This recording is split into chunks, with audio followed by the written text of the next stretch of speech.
Birinchi takbir turganlar Allohu akbar бар го, бул farz. Имамга ыктыда кылып атканда мындай эле кылып тура бербең. Кол көтөрбөй деле сиз Аллоhu акbar десеңиз, намазыңыз башталып кетет. Бирок кол көтөрдүңүз, Allohu akbar деп айткан жоксуз, сиз намаздын ичинде эмессиз. Сыртында эле жөн эле турасыз да.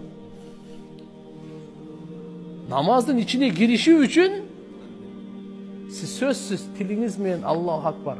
Бул жерде эмне үчүн адашып атат? Жалгыз окуганда Allohu akbar дейт.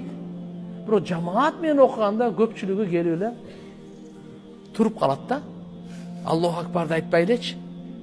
Ушул адашууну жоёйлу. Ушул кемчиликти жоёйлу. Бул фарыз аткарылбай калды.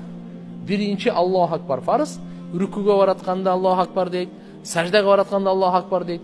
Аларды ат-такбиратул интикалия бул сүннөт. Аларды айтпай койсо да эчтеке эмес.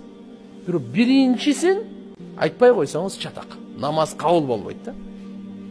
Макулбу? Бул биринчи Allohu akbarды айтасыз. Allohu akbar. Ниет кылдыңыз, ниет кылгандан кийин эле Allohu akbar. Allohu akbar деп анан ниет кылсаңыз болбой калат. Ниет, анан Allohu akbar. Колду байлагандан кийин субханака Аллахумма окуйсуз. Субханака Аллахумма ва бихамдик ва табарак асмук ва таала жаддук ва ла илаха гайрук. Буну окуйсуз. Аузу бисмиллахны окуйсуз. Гайрук деп койдуңуз да, кол байладыңыз, турасыз, унчукпай болду. Нар жагы имам окуй берет. Рүкүгө Allohu akbar дегенде ичиңизден Allohu akbar дейсиз. Бул сүннөттү айттым.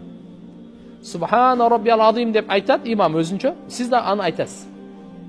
Имам сами Аллаху лиман хамида дегенде сиз Роббана лакал хамд айтасыз. Эгерде жалгыз окусаңыз, экөөнү тең айтат элеңиз. Чүнкү демек аркасында ыктыда кылган киши аузун окуп экенбиз, бисмиллахны окуп экенбиз, Фатиханы окуп экенбиз, амин деп шериктеш экенбиз. Чындасарбы? Анан кийин зам сүрө окуйт, биз зам сүрөнү окубайбыз.